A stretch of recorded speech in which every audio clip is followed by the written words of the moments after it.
Hello everyone. आज हम आपको बताएंगे क्यूब रूट निकालने की बेस्ट ट्रिक। सबसे पहले हमें क्यूब रूट देखना है 1 से 10 तक। 1 का क्यूब 1 होता है, 2 का 8 होता है, 3 का 27 होता है, ऐसे ही करके सारे होते हैं। ये जो लास्ट में ब्लू कलर में लिखा है ये सारे क्या होते हैं? यूनिट डिजिट्स होते हैं, इनको हम यूनिट डिजिट बोलते हैं। तो trick to learn unit digit, हम कैसे इन यूनिट डिजिट को याद करेंगे कि 2 की यूनिट 8 होती है, 8 का 2 होता है, वैसे ही 3 का 7 होता है और 7 का 3 होता है। बाकी जितने भी डिजिट्स बचते हैं उनका यूनिट डिजिट वही होता है, सेम होता है। 1 का 1 होता है, 4 का 4 होता है, 5 का 5 होता है, 6 का 6 होता है, 9 का 9 होता है, 10 का 0 होता है।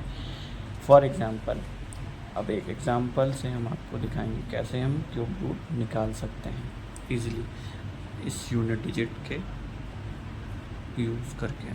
तो सबसे पहले हम लेंगे 3375,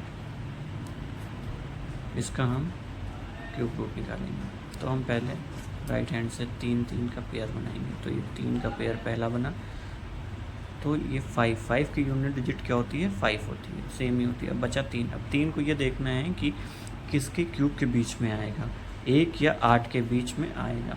तो यानी 1 के क्यूब और 2 के क्यूब के बीच में ही 3 आ रहा है। तो जो सबसे छोटा वाला होगा हम उसको ले लेंगे, यानी 1 और 2 के बीच में 3 आ रहा है तो हम 1 लिखेंगे, यानी ये 15 का क्यूब रूट है। ऐसे ही एक और हम दिखाएंगे आपको 10,648।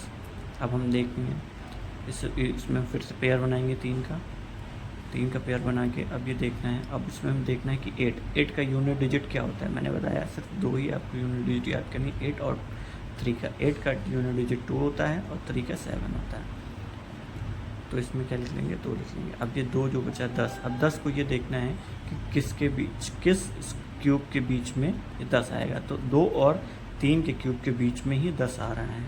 तो जो छोटा वाला क्यूब होगा उसको हम लेते हैं, वो 2 और 3 के बीच में 10 आ रहा है, 2 और 3 के बीच में, तो हम 2 लिख लेंगे, यानी ये 22 का क्यूब रूट है।